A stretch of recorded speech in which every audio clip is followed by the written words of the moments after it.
Ny alakamisy 9 aprily no tapitra ny 3 andro nomeny fitondram-panjakana nahafahan'ireo olona namonjy fodiana nanatanteraka izany.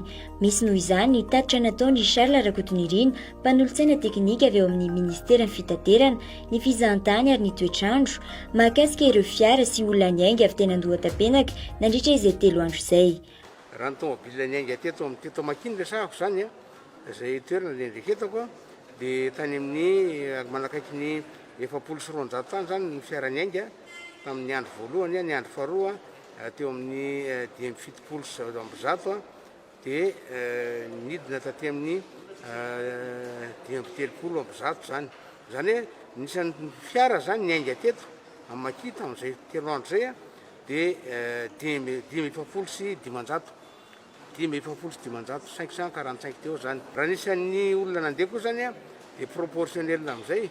Zany hoe tamin'ny andro voalohany nahatratra 3612 tany nisy olona nandeha, taty amin'ny andro faharoa tamin'ny 3058 zany, dia amin'ny andro fahatelo 2332.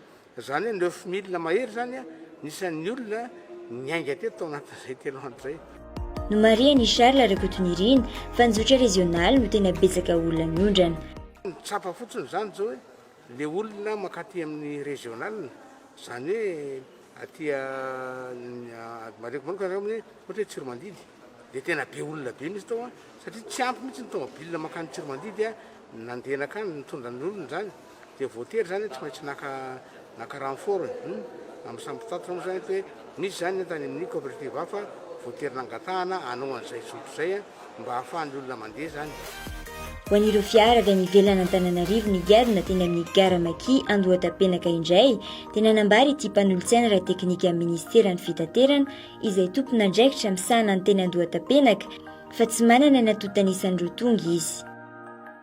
Tsy anano le totanisa satria misy le zalahy reo tsy nijanona tsy niditra tato fa matahotra izy nohatran'izany dia tany ivelany izy dia efa nandatsaka olona zany teto koa misy fotoana le be dia be olona be mihitsy dia zany rehetra zany somary tonga kely dysfonctionnement teo amin'ny resaka hoe fahafantarana le totanisa marina zany ho an'izay niditra teto.